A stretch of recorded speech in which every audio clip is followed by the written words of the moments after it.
కేటీఆర్ గారి పైన అయితే మరి ఈ కార్ రేసు కేసు నమోదవడం అనే విషయం అందరికీ తెలిసిందే. రెండు తెలుగు రాష్ట్రాలకు ముఖ్యంగా తెలంగాణ రాష్ట్రంలో హాట్ టాపిక్గా మారింది. ఆ విషయము మరి ఇప్పటివరకు అయితే ఈ రోజు వరకు వాయిదా పడింది. ఈ రోజు ఈ హైకోర్టులో వాదోపవాదనలు జరిగిన తర్వాత మళ్ళీ వచ్చే మంగళవారానికి వాయిదా పడ్డట్టుగా తెలుస్తుంది. అసలు ఈ కార్ రేస్ పైన సీఎం రేవంత్ రెడ్డి గారు అంటే ప్రభుత్వమే కావచ్చు, తెలంగాణ ప్రభుత్వమే కాదనట్లేదు, కానీ అన్నీ కూడా పక్కా ఆధారాలతోటి కూడా సమర్పించిన తర్వాత కూడా ఆయన కేసు పెట్టడం అనేది ప్రజల్లో ఒక సంచలనమైన హాట్ టాపిక్గా మారింది. అనుమానాలకు కూడా దారి తీస్తుంది.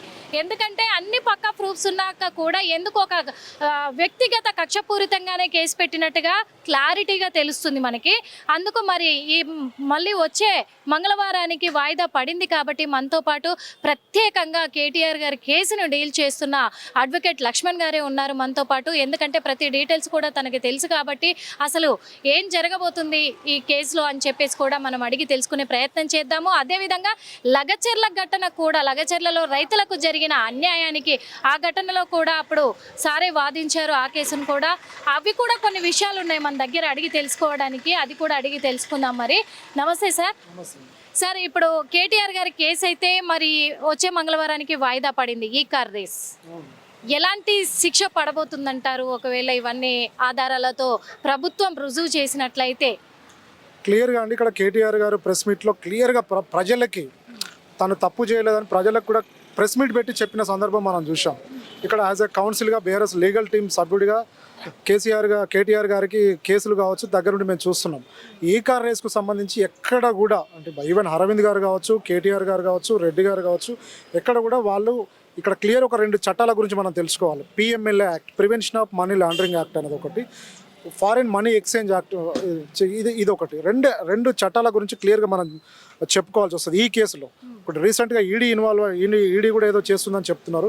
అదేవిధంగా ఏసీబీ కూడా ఏదో కేసు చేస్తుందని చెప్తున్నారు. ఇక్కడ క్లియర్గా PMLA prevention of money laundering అనేది నగదు అక్రమంగా ఒక చేతి నుంచి ఒక చేతికి మారినప్పుడు మాత్రమే, అక్రమ నగదు చలామణి జరిగినప్పుడు మాత్రమే పిఎంఎల్ఏ యాక్ట్ అనేది అట్రాక్ట్ అవుతుంది.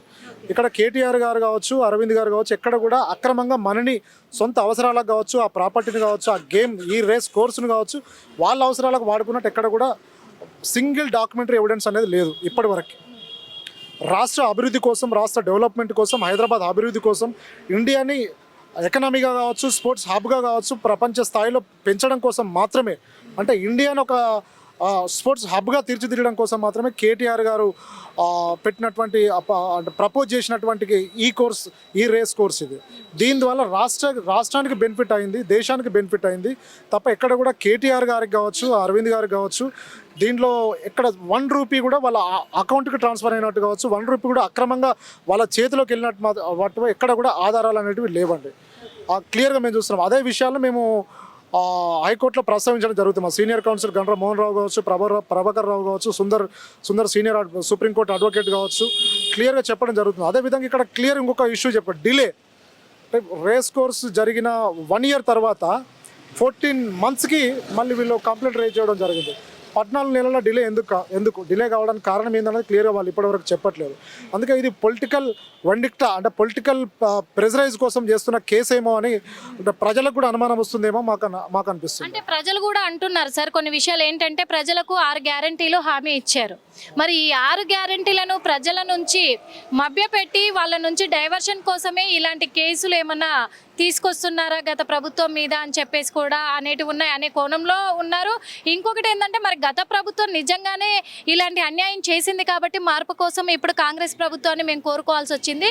వాళ్ళది నేరాలు అంటే వాళ్ళ పాపం పండింది, నేరాలు బయటపడుతున్నాయి అంటున్నారు. ఇది ఎంతవరకు క్లియర్గా అండి? మీరు మంచి క్వశ్చన్ అడిగారు. నిజంగా పాపం పండింది బయటకు వస్తున్నారని నిజంగా ఒక కేసుని ఇప్పుడు ఈడీ కేసే అనుకోండి, ఏసీబీ కేసే అనుకోండి, కేటీఆర్ గారి మీద కావచ్చు, మిగతా బీఆర్ఎస్ సంబంధించిన నాయకుల మీద కావచ్చు పెట్టినప్పుడు ఎఫ్ఐఆర్ పెట్టినప్పుడు మీరు క్లియర్గా మేము 1 ఇయర్ నుంచి చాలా కేసెస్ చూస్తున్నాము. ఎక్కడ కూడా డాక్యుమెంటరీ ఎవిడెన్స్ అనేది లేదండి. ఇక్కడ ఇయర్సే ఎవిడెన్స్, ఎవరో చెప్తే విని కేసు పెట్టడం తప్ప. అంటే ఇక్కడ నిజంగా వాళ్ళు తప్పు చేసినట్టయితే, నిజంగా కేటీఆర్ గారు కావచ్చు, మిగతా నాయకులు కావచ్చు తప్పు చేసినట్టయితే documents show the documents before the court. Any documents not produce the before the court. చాలా కేసులు ఓవరాల్గా ఇయర్స్ ఎవిడెన్స్ బేస్ చేసుకొని వాళ్ళు కేసులు ఫైల్ చేస్తున్నారు తప్ప ఎక్కడ కూడా మనం చూస్తున్న కాళేశ్వరం ప్రాజెక్టు కావచ్చు, చాలా అంటే ప్రజలకు ఉపయోగపడే ప్రాజెక్టులు కట్టారు. రాష్ట్రానికి ఆ హబ్గా అంటే స్పోర్ట్స్ హబ్గా హైదరాబాద్ను నిలబెట్టడం కోసం ఈ కోర్సు పెట్టారు తప్ప, కార్ రేసింగ్ కోర్సు పెట్టారు తప్ప ఇక్కడ ఎక్కడ కూడా స్వప్రయోజనాల కోసం చేసినట్టు సింగిల్ డాక్యుమెంటరీ ఎవిడెన్స్ అనేది కంప్లైంట్స్ ఎవరైతే కంప్లైంట్ చేస్తారో వాళ్ళ దగ్గర లేదు. అందుకే కేటీఆర్ గారికి ఈ కేసులో నాట్ టు అరెస్ట్ హైకోర్టు ఇవ్వడం జరిగింది. 100% కేటీఆర్ గారు ఈ కేసులో జెన్యున్గా స్వచ్ఛంగా ఆయన బయటకు తిరిగి వస్తారండి. అంటే సీఎం రేవంత్ రెడ్డి గారు కూడా చాలా ప్రెస్ మీట్లలో చెప్పారు ఏమనంటే, గత ప్రభుత్వము బీఆర్ఎస్ ప్రభుత్వం ఉన్నప్పుడు ఇలాంటివన్నీ కూడా మన రాష్ట్రానికి తీసుకురావడానికి వెనకాల వీళ్ళు కోట్లు కూడా స్కామ్ చేసి వాళ్ళ వెనకాల వేసుకోవడానికి, అంటే కోట్లు గడించడానికే బీఆర్ఎస్ ప్రభుత్వం ఇవన్నీ కూడా తీసుకొచ్చింది. వీటి వల్ల ఎలాంటి ప్రయోజనం లేదు రాష్ట్రానికి. కొన్ని వందల కోట్లు వాళ్ళు వెనకాల వేసుకున్నారంటే 100 కోట్ల ప్రాజెక్ట్ అది. అందుకు 56 కోట్లు ఇప్పుడు చెల్లించాము అని చెప్పేసి కూడా కేటీఆర్ గారు చెప్పడం జరిగింది, 2 విడతల అది కూడా. కానీ అదంతా అబద్ధము. ఈ 100 కోట్లు కూడా వీళ్ళే నొక్కేశారు, కేటీఆర్ నొక్కేశాడని చెప్పేసి ఇవన్నీ కూడా నేను బయట పెడతాను, కేటీఆర్ని అరెస్ట్ చేయిస్తాను, కంపల్సరీ నేను జైలుకి అయితే పంపించడం ఖాయము అని చెప్పేసి చెప్పడం జరిగింది. మరి నిజంగా కేటీఆర్ గారు కానీ బీఆర్ఎస్ ప్రభుత్వం కానీ కుటుంబ పాలన చేసి కొన్ని వందల కోట్లని స్కామ్ చేయలేదంటారు? క్లియర్గా మీరు అన్నట్టు ఎవరైనా అండి తప్పు చేస్తే చట్టం అనేది ఉన్నది, చట్టం శిక్షిస్తుంది, చట్టం కన్విక్ట్ చేస్తుంది. చట్టానికి కావాల్సిందే డాక్యుమెంటరీ ఎవిడెన్స్ క్లియర్. ఎక్కడ కూడా నిజంగా కేటీఆర్ గారు కావచ్చు, బీఆర్ఎస్ ప్రభుత్వం కావచ్చు, గత 10 ఏళ్ల కాలంలో నిజంగా తప్పు చేస్తే చట్టం ఉంది, చట్టం శిక్షిస్తుంది. మీరు కంప్లైంట్స్ పెట్టండి, మీరు ప్రూవ్ చేయండి, ప్రాసిక్యూషన్ తరఫున మీరు డిఫెండ్ చేయండి. కానీ ఇక్కడ రేవంత్ రెడ్డి గారు సీఎం హోదాలో ఉన్న వ్యక్తి అరెస్ట్ చేపిస్తాను, అరెస్ట్ అవుతారు, మీరు స్కాములు చేశారు, స్కీములు చేశారు. ఒక సీఎం హోదాలో ఉన్న వ్యక్తి అలాంటి మాటలు మాట్లాడొద్దు. చట్టాలు ఉన్నవి. నిజంగా బీఆర్ఎస్ ప్రభుత్వం తప్పు చేస్తే, బీఆర్ఎస్ ప్రభుత్వంలో నాయకులు తప్పు చేస్తే, నిజంగా వాళ్ళు తప్పు చేసినట్టు డాక్యుమెంటరీ ఎవిడెన్స్ మీరు కోర్టులో ప్రొడ్యూస్ చేస్తే కోర్టులో ట్రయల్ తర్వాత కోర్టు కన్విక్ట్ చేయాలా, అక్విట్ చేయాలా, డిసైడ్ ఆఫ్ ద కోర్ట్. హైకోర్టా, డిస్ట్రిక్ట్ కోర్ట్సా, సుప్రీంకోర్టా, కోర్టు డిసైడ్ చేస్తుంది. కానీ ఇక్కడ డిసైడ్ చేయాల్సింది ఎవరు? ఇక్కడ మనం చూస్తున్నాం దీన్ని పొలిటికలైజ్ చేస్తూ శిక్ష పడుతుంది, శిక్ష చేపిస్తా, అరెస్ట్ చేపిస్తా. What is going? పొలిటికల్ లీడర్లు మాట్లాడాల్సిన మాటలు కాదు ఇది. మీరు పొలిటికల్ లీడర్స్ అంటే ఒక మాట అడుగుదాం అనుకుంటున్నా సార్ నేను. పొలిటికల్ లీడర్స్ కానీ సీఎం హోదాలో ఉన్న వాళ్ళు కానీ ఎంపీలైనా, ఎమ్మెల్యేలైనా, ఎమ్మెల్సీలైనా ఎవరైనా కావచ్చు, రాజకీయ నాయకులు కొన్ని ప్రెస్ మీట్లలో ఉన్నప్పుడు, అసెంబ్లీలు ఉన్నప్పుడు బూతులు మాట్లాడొచ్చు అంటారా? బూతులు మాట్లాడితే మరి కోర్టు దృష్టిలో, న్యాయం దృష్టిలో, చట్టం దృష్టిలో ఎలాంటి చర్యలు లేవంటారా? మంచి క్వశ్చన్ అండి. ఇందులో ఈ మధ్యలో గడ్డం ప్రసాద్ గారి ఓఎస్డి వెంకటేష్ అనుకుంటా, ఆయన ఒక అబ్బాయి వినయ్ అనుకుంటా, వినయ్ అనే అబ్బాయి మీద ఏదో కామెంట్ పెట్టిండని, ఆయన పెట్టలేదు, పెట్టిండని చెప్పి ఆ అబ్బాయిని మీద కంప్లైంట్ చేసి అబ్బాయిని రిమాండ్కు పంపించడం జరిగింది. అందులో మేము బెయిల్ తీసుకురావడం జరిగింది. యాజ్ అ కౌన్సిల్గా మాట్లాడుతున్నాను నేను ఇక్కడ. నిజంగా ఒక సామాన్యుడు పెట్టని అటువంటి కామెంట్ అది.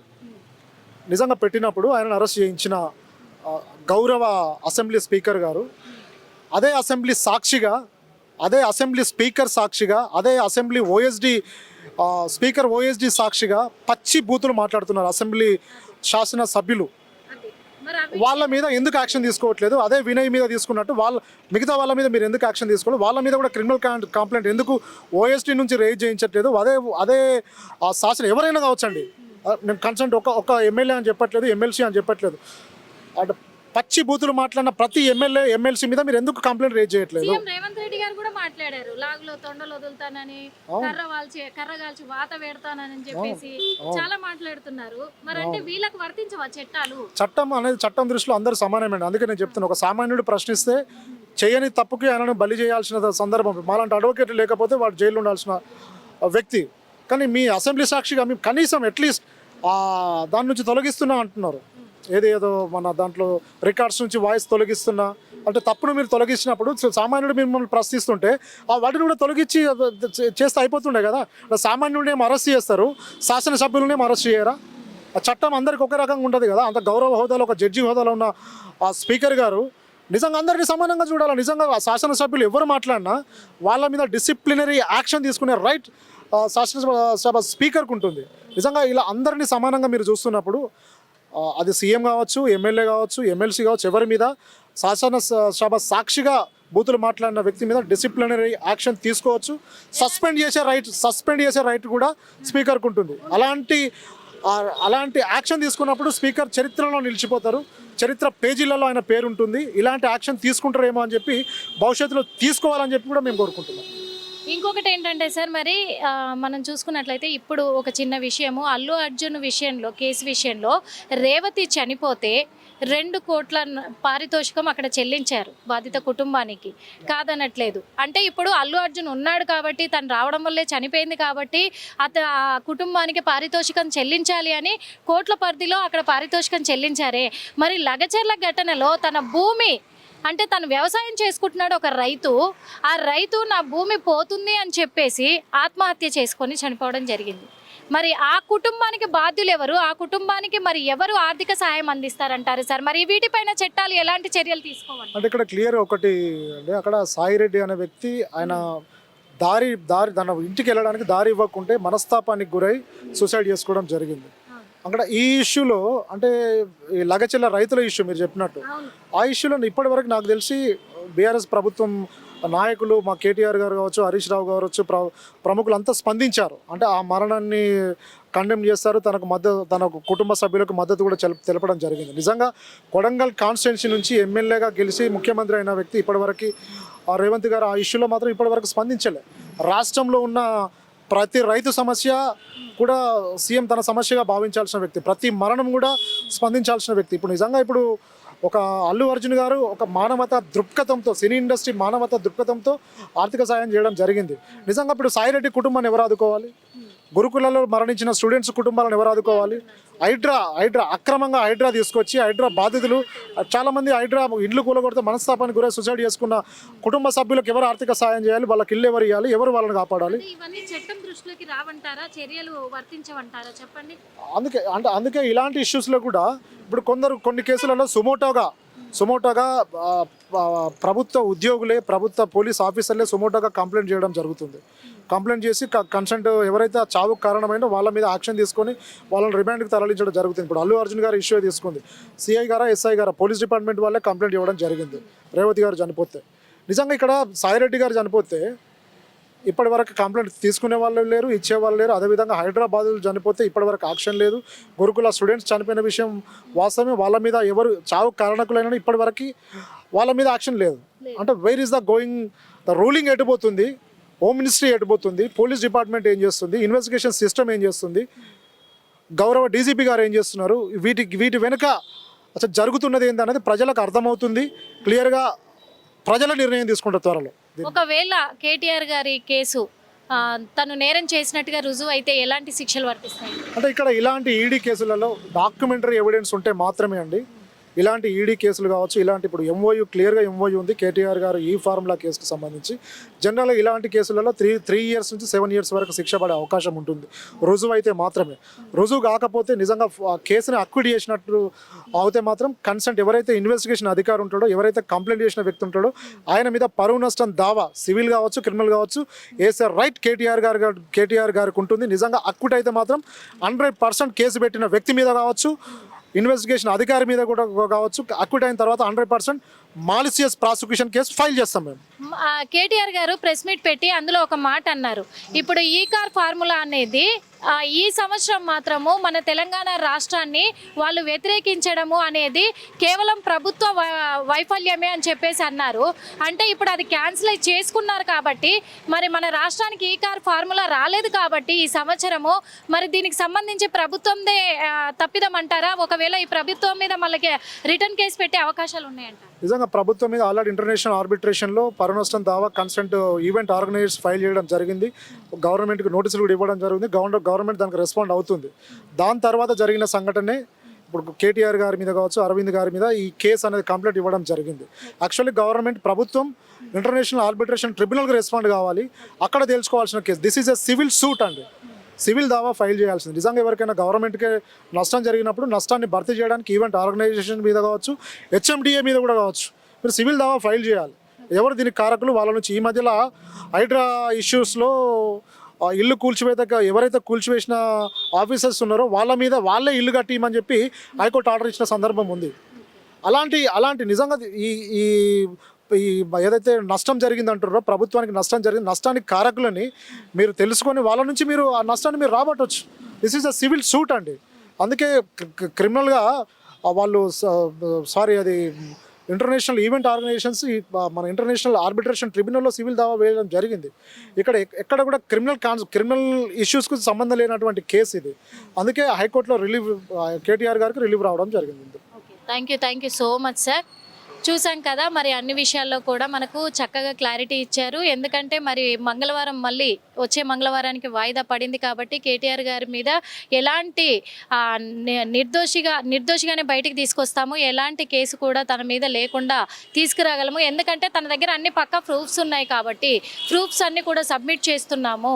అందుకు మా సీనియర్ లాయర్లు ఉన్నారు, మేము ఉన్నాము. అందుకని చెప్పేసి ఎందుకంటే ఒక రాజకీయ కోణంలోనే వ్యక్తిగతంగా కుట్రతో పెట్టిన కేసులు కాబట్టి ఇవన్నీ కూడా ఇలాంటివన్నీ కూడా ఛేదించి తీరుతాము అని చెప్పేసి చెప్తున్నారు. ఇంకొకటి, కేటీఆర్ గారి పైన ఇలాంటి కేసు పెట్టినందుకు వాళ్ళు తను నేరస్తుడిగా రుజువు కాని టైములో ఖచ్చితంగా ఆ కేసు ఎవరైతే పెట్టారో వాళ్ళపైన కూడా మళ్ళీ పరువు నష్టం దావా కింద కేసు వేసే అవకాశాలు కూడా ఉన్నాయి ఖచ్చితంగా అని చెప్పేసి కూడా తేల్చి చెప్పేశారు. మరి హిట్ టీవీ యాప్ ని డౌన్లోడ్ చేసుకోండి. ఇందులో short news, live news, entertainment movies అన్ని అవైలబుల్ గా ఉన్నాయి. Please download Hit TV app. Hit TV app. Hit TV యాప్ని ఫ్రీగా డౌన్లోడ్ చేసుకోండి.